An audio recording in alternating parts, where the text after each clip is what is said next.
Tricky, tricky, tricky.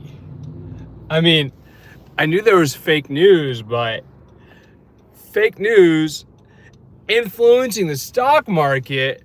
I mean, the market rallied on word that Trump was going to pause his tariffs, except it wasn't true. It was fake news. Completely fake news, not true. And, you're left in the situation where, yeah, it's probably going to keep crashing tomorrow because all he did, right, was double down and threaten China more. And what can go wrong threatening, the People's Republic of China, one of our biggest trading partners. Even the Japanese prime minister is not happy with us. Literally, we're getting lectured by both China and Japan on how to engage in appropriate trading behavior. And that's just embarrassing because China and Japan have some long history of not liking each other. And he has managed to seemingly force countries that dislike each other into a unified position that they don't like what he's doing. And this is just being a schoolyard bully run amok. The NASDAQ actually almost broke even. The Dow went down more. Overseas markets still freaking out.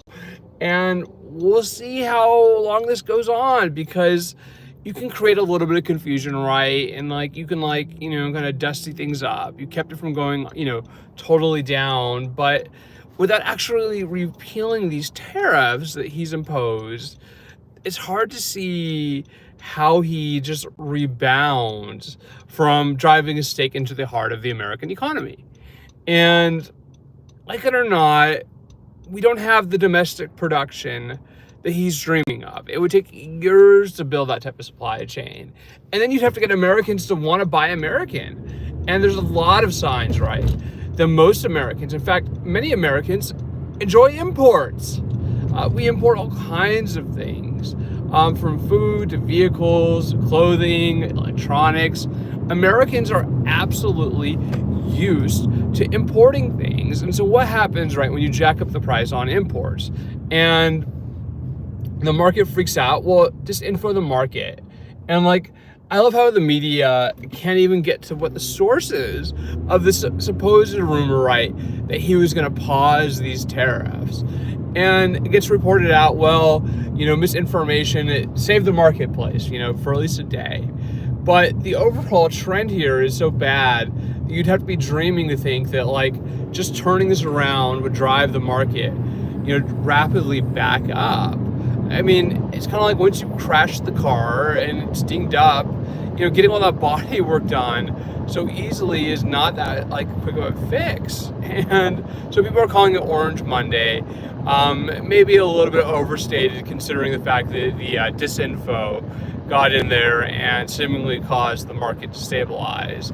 And, I think that all signs point to tomorrow just a continuing slide, because it's slid for several days before.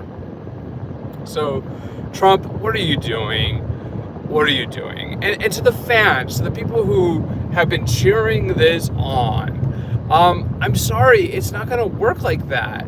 I mean, go to Walmart, go to Costco, see how many of your goods are imported. And when you start throwing ridiculous taxation on it, and Trump's proposal now for China, if they don't immediately drop the reciprocal tariff, is 104% tariffs. So he thinks he's going to bully around the People's Republic of China, the most populous nation on earth, which has an immensely powerful supply chain, is dominating overseas in a way, frankly, that right now we can't even dream of. And he's just going to get his way. And I mean, I think the odds are that that will actually happen are exceedingly low. I mean, particularly even friendly powers like Europe, the EU, Canada, Australia, Japan, if you didn't know, for 5 years in a row has been the largest investor in the United States. It's a foreign country. Japan, right? Not Saudi Arabia, not England. It's Japan that is our friend, right? And I watched the clip of the Japanese prime minister very politely going, this is not how you behave, right? If you want to be the schoolyard bully, like try to take it out on everybody else, because what he's doing is going to hurt a lot of people right now. And this guy's got a boat. That's kind of cool. I wonder where even that boat is made. So driving the proverbial car into the ditch on the economy is not a good move.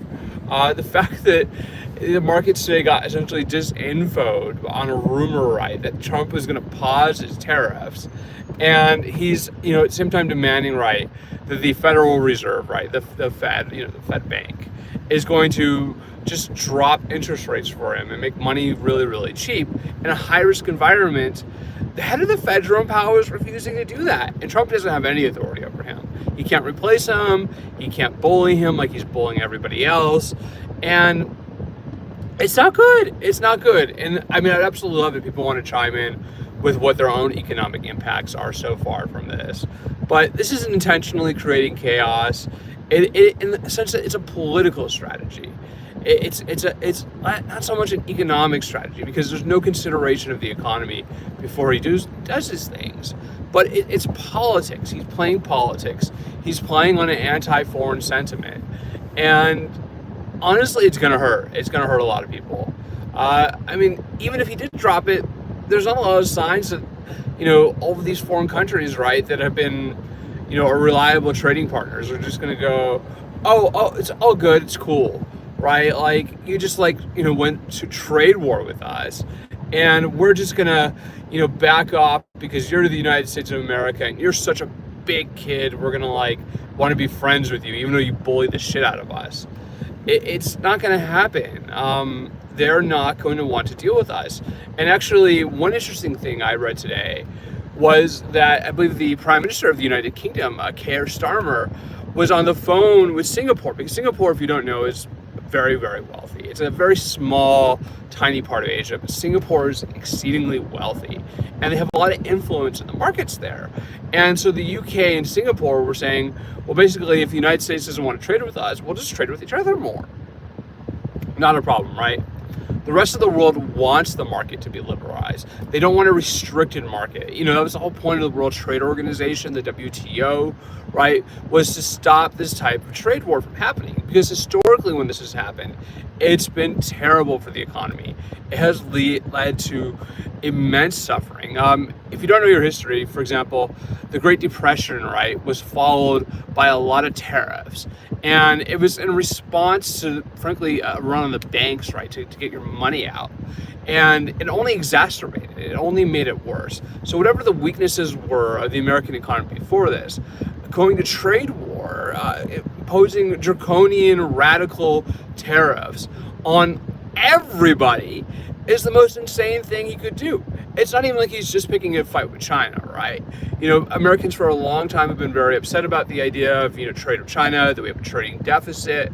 But he's not just doing that, right? He's picking a trade war with our friends, Canada, the European Union, New Zealand, Australia, South America, right? He is picking a fight with everybody. And even if you were the biggest bully on the schoolyard, and I spent a whole day learning about bullies, you're going to have to deal with the fact that you can't fight everybody. How do you fight everybody over trade, right? How do you expect to win that type of fight when you're just monumentally, haphazardly picking this feud with people? There's a time for courage and there's a time for common sense, and this isn't either one of those. The fact that the markets got apparently disinfoed enough today that it stabilized it, and of course people are going, well, maybe he's gonna drop it, it's just a ploy, it could work. No, he actually believes this stuff. He is a true believer, and this idea that he's just going to make these deals very, very quickly, and that countries are coming and begging him, it's not going to last for long. At some point, right, they are going to retaliate. That they're going to go, this is not a game, but we want to play with you, and they're just going to start walking away, right? It's kind of like they might not want to piss us off, but they're not going to want to do business with us. Why would you want to do business with somebody who's unstable? Right? We have an unstable president who's conducting foreign policy by social media, and he can't even be on the same social media with everybody else because he can't follow the rules. So he has to have his own social media. It's not somebody you want to deal with. it's just not somebody that you trust to be a trading partner. And the fact that so many foreign countries, have deep respect for the American people, even that is eroding away, right? They go, well, there's so much MAGA, right? That those people actually believe, right, that this is the way to get what they want. And I've talked to particularly a bunch of Canadians, and the Canadians who are our neighbors to the north, right, who are good friends, think this is insane mostly. Mostly they're very, very offended. I mean, there is a right wing in Canada, but even they don't like the idea of becoming an American state, essentially a vassal state, or that we want to take Greenland by force. The Denmark is a terrible, terrible, ruler of Denmark, which they don't even do, right, because Denmark is autonomous.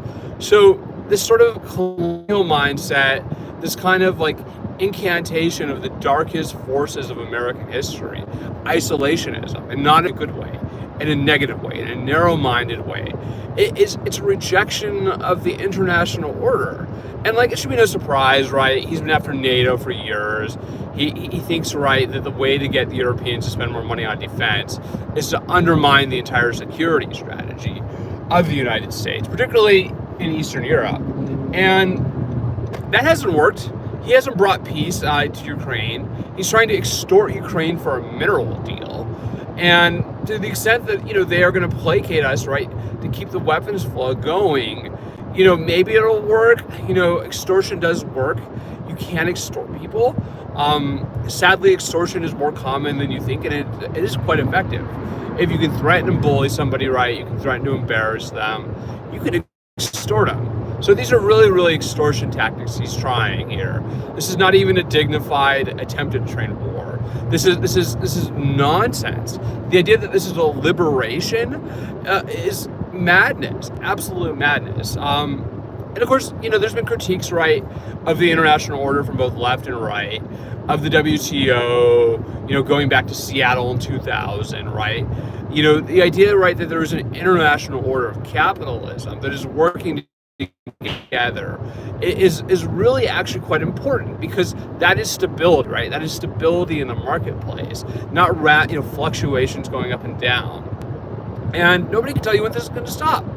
So if you've lost money so far, right, because your 401ks, right, are going, your investments are going, it's because of this, right? People are afraid, they're panicking. They think, right, that the cost of oil is going to, become unstable. And that is where we're at. It's not a good look. It is not a good look at all. And that was Orange Monday. So I hope everybody's having a wonderful day. It's actually quite nice here. Check out this damaged vehicle. I don't know what's up with that. Literally, the front of this guy's car is flaying off. And, I mean, once you crash the car, right, it's not so easy sometimes to pull it out of the ditch. So, he's damaging the car. He's putting some serious body damage on us. And we're not going to be the prettiest car on the highway anymore. It's just going to be like that.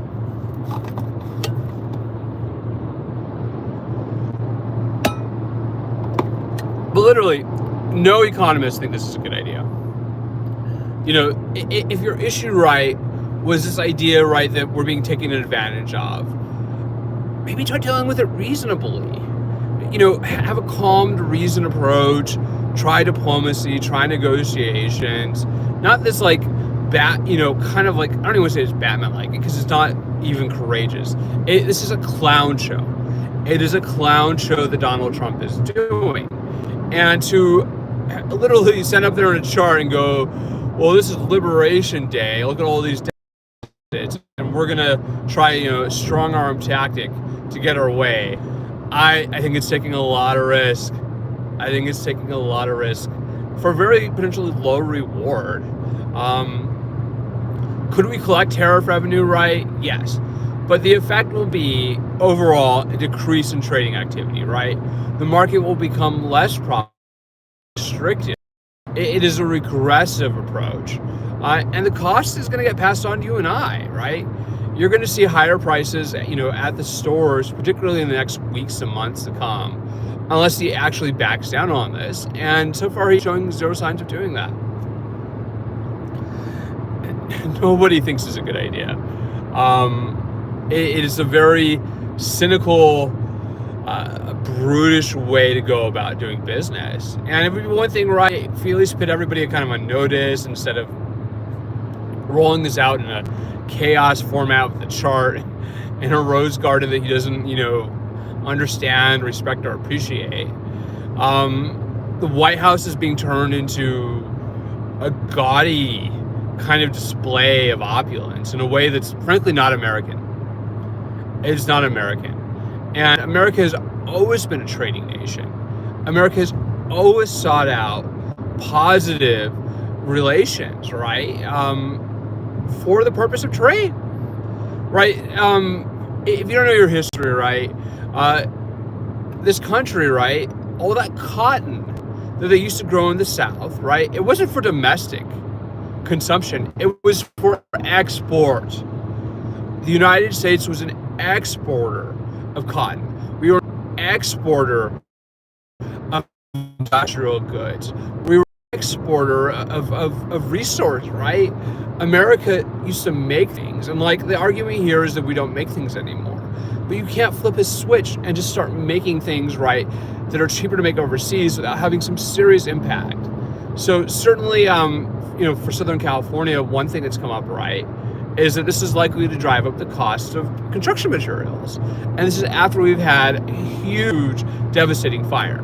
So, so many of those things that were in people's homes were foreign produced. Their homes, right, when we talk about steel or concrete, aluminum, a lot of those things are coming from overseas. Our domestic industry is not competitive. And one of the biggest reasons it's not competitive has nothing to do with tariffs and has everything to do with America's willingness and desire to be productive. We really lack the ability to train our workforce to develop, effective industry, and that is a lack of education and management as much as anything about us personally. And certainly you've heard a lot, right? If you go to kind of the core of America, to the heartland, there's been this industrial decline, but you can't it's not just medicine, right, that you have to take. You actually have to do the work. And right now we're not doing the work. So I don't know if anybody thinks what this guy just doing making sense. Certainly, I see some interesting people asking questions about where this is going. And we should all be asking questions, right? It's only, our economy. And it's so important to remember, right, that so many of these goods, right, and you can see the semi-trucks here, that are coming into our economy are being made overseas. Vietnam tried to kind of like brush him off, and he went, no. But if you don't know, right, like so many of our shoes, it is made and assembled in Vietnam, Cambodia, and Bangladesh, right? American economy has been coming from overseas for a very long time. This is a place where they finish things. I saw in the news the other day that even wedding dresses in Alabama, right? All the raw materials, all the cloth, all the clothing, it all comes from overseas to Alabama for wedding dresses.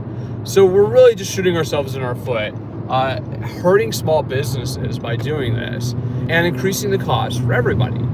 It's not responsible economics, and all of the other world leaders are united in saying that this doesn't make any sense. Nobody is going, great job, Donald. Nobody is doing that. They're going, what the hell is this guy doing? How do we get him to stop creating chaos? And what do we do to, advance ourselves without the United States? It's a subtraction move, not an addition.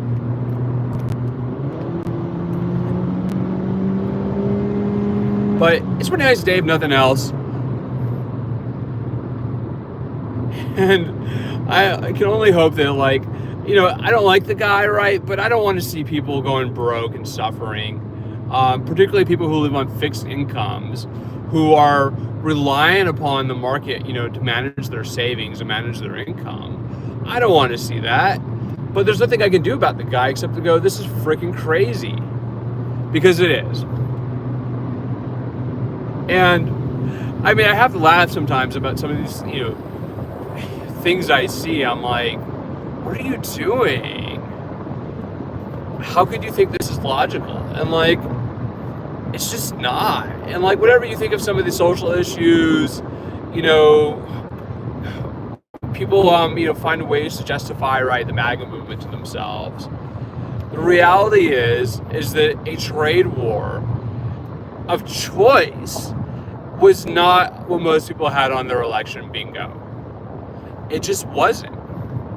It was not option, number one, right? Like, and then the hyperbolic language that's been used, right, by Trump to justify this is really kind of, I mean, he's always been goofy, right? I mean, Trump is the goofiest guy around. I mean, he's literally just a big, overgrown man-child who doesn't understand how the world works or how to behave. And so many people have been placating him and kissing the boot, essentially, that he's really believes what he's saying. He absolutely believes what he's saying. It's not even like he is messing around or is joking or thinks that this is a yo-yo.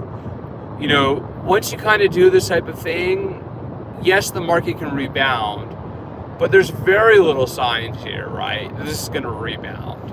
It's an all or nothing proposition. It's extreme threats, and it's done in a very ignorant way. It's not like he's presenting some serious business proposal.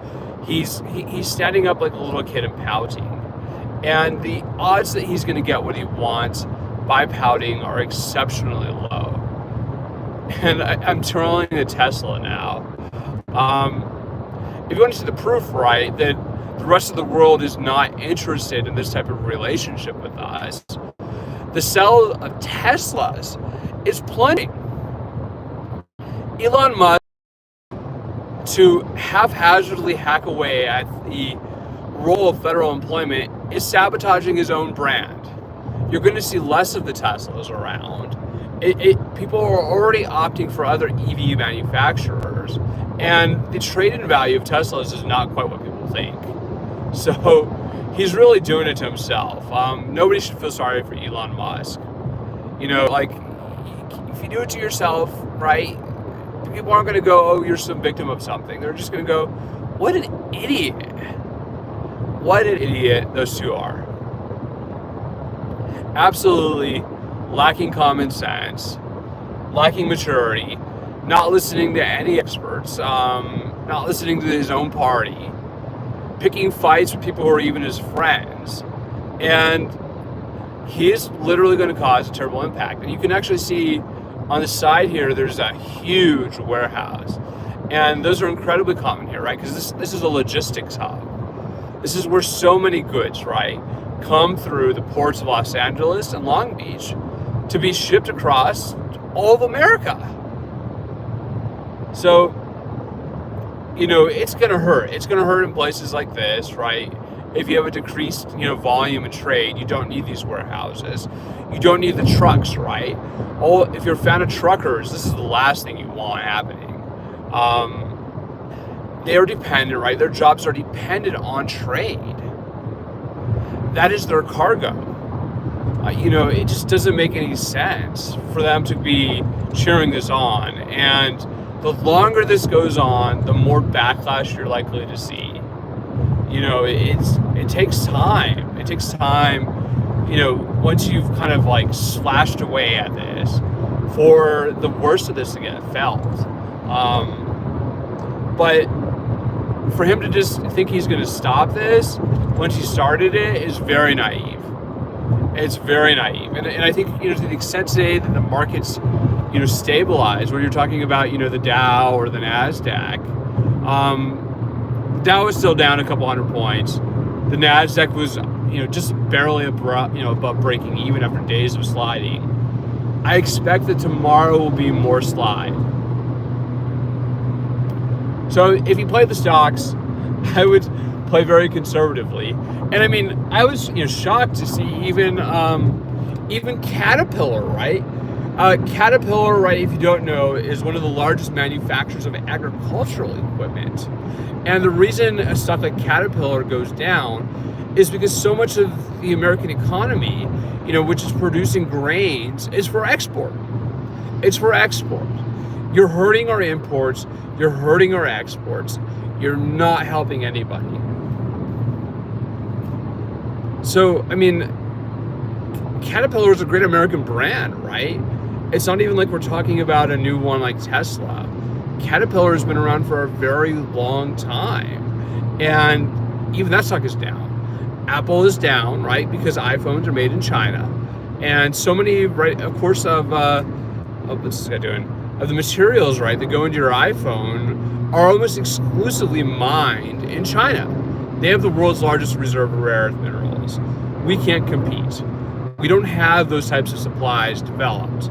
We're not going to develop them that fast. You could dig up the entire Salton Sea and get all that lithium, and it would not be the same thing as what China's got. And this is just kind of a fluke of geology, but it's important to understand that what he's sacrificing is not simply replaceable, particularly on the electronics front. And everything in your life, right, is full of electronics. Your home, your vehicles, your entertainment, it's all electronics, and it comes from overseas. It's not a domestically produced thing anymore. It hasn't been for a very, very long time. And you can't just, order that change and expect that, the entire world is going to just revolve around you like Trump is expecting. He thinks it's going to revolve around him, and it's just not going to do that. It's very naive. It's a child with overgrown ideas of self-importance who doesn't understand the playground and is instead seeking to have some type of vision about how he returns things to what they were 40 or 50 years ago when he was a little kid. But it's not going to work. It's just, he's crashing out. As I set my eyes on another damaged vehicle. That dent is probably not so easily removed, but maybe.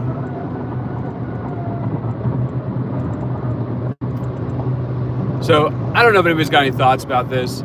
Certainly, I love to hear them. The morning stream, I got a few comments. And I know they tried to kill me off. I'm still alive. I'm still talking.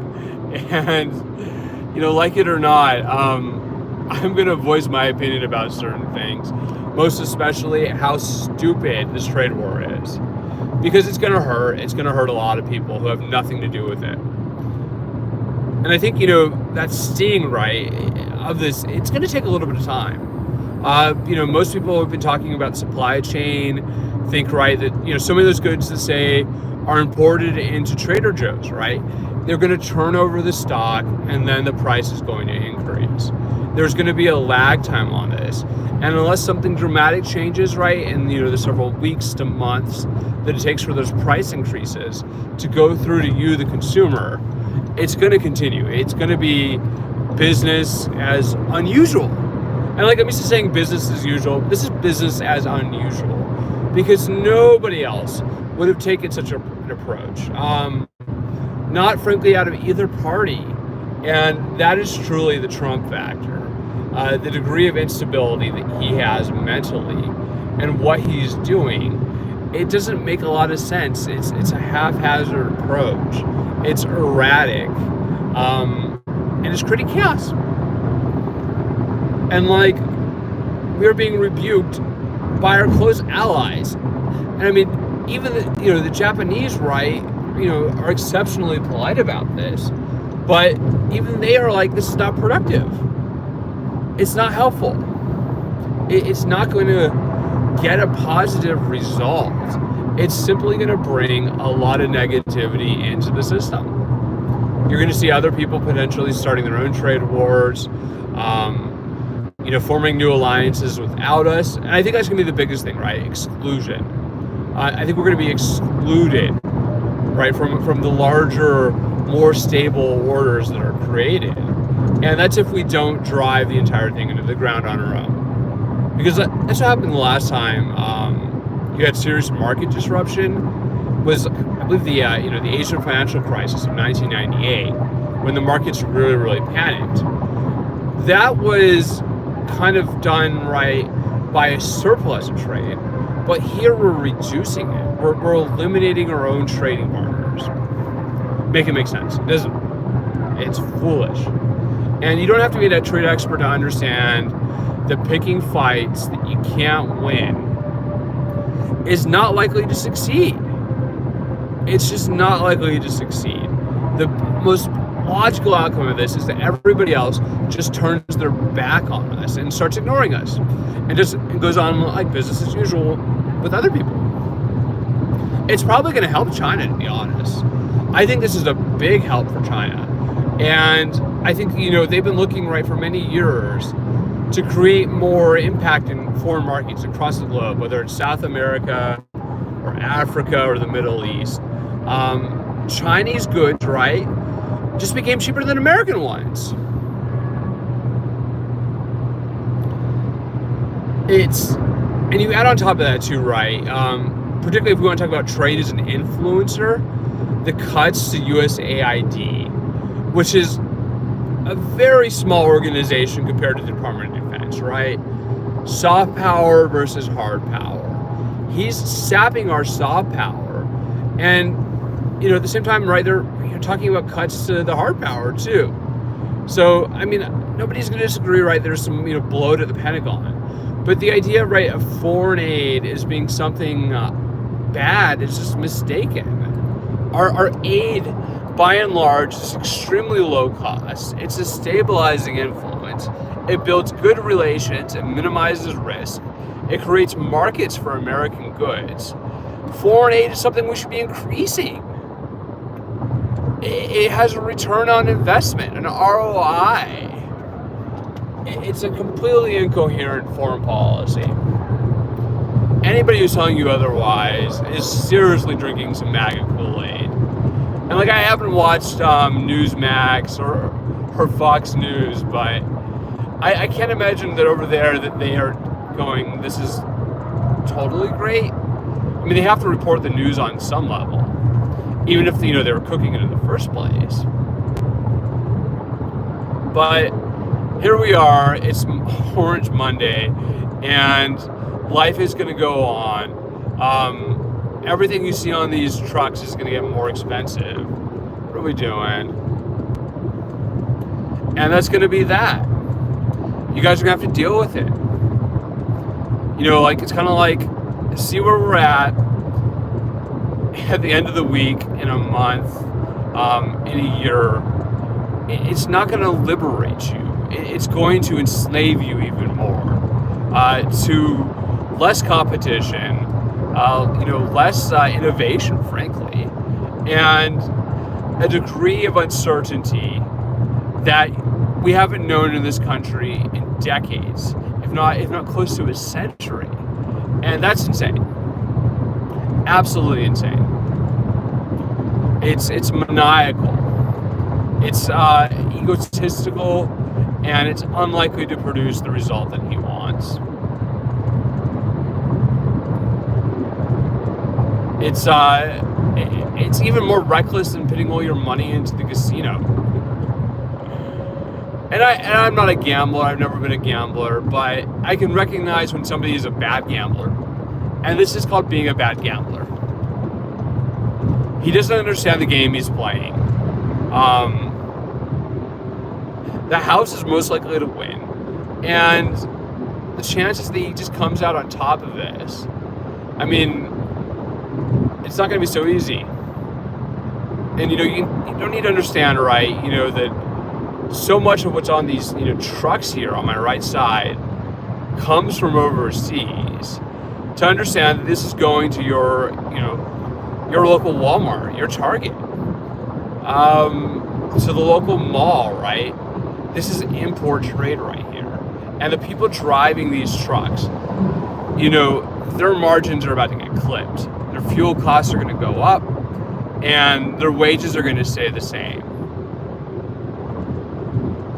Got some pipes coming up here, and it's concrete.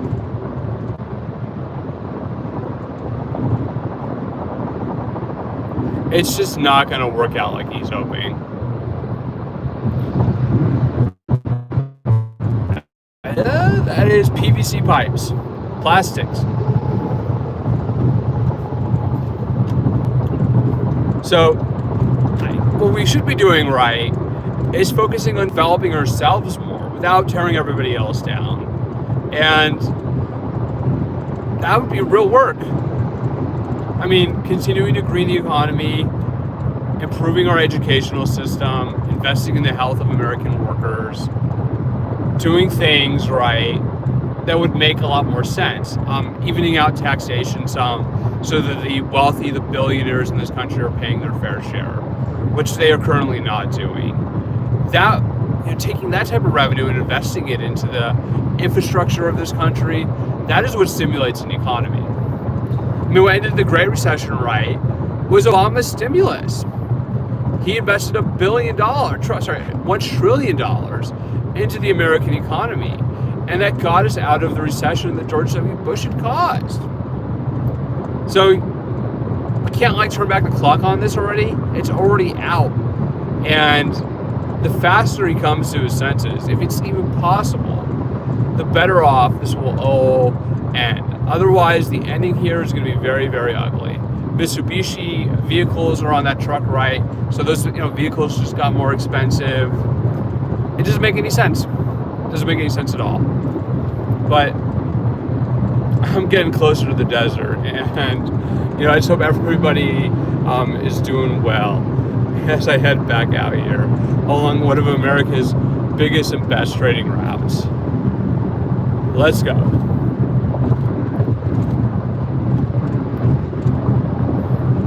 More objects for trade.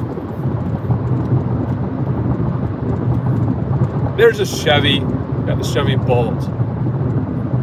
He's hauling a Toyota Tundra, a Ranger, and an Audi. I don't know. Sometimes there's a mix and a match of vehicles on those. Other times it's all one brand. And one big thing that's come up right as we pass the windmills here is steel. And they've been trying to shut down Japanese investment in the American steel industry, which is absolutely dumbfoundingly makes no sense, because Japan is our friend. They have significant wealth. We should welcome their investment, right? Invest in our industries. Subarus, Hondas. I think it's maybe a Mustang on there or something. Nah, just burning our friends. Tearing it down, making it worse. That's all it is. So with that, everybody, try to think about how we got to this situation where we have an unstable president who doesn't know what he's doing, playing to a crowd, telling them what they want to hear and frankly don't even understand. And how do we turn this around, right? If it's even possible. I don't know, but I'm going to leave everybody with those thoughts. Have a wonderful rest of your Monday here on Orange Monday. And let's try to think about how we start turning this around, because I'll be honest, I don't think Liberation Day was it. Folks, you have a good evening.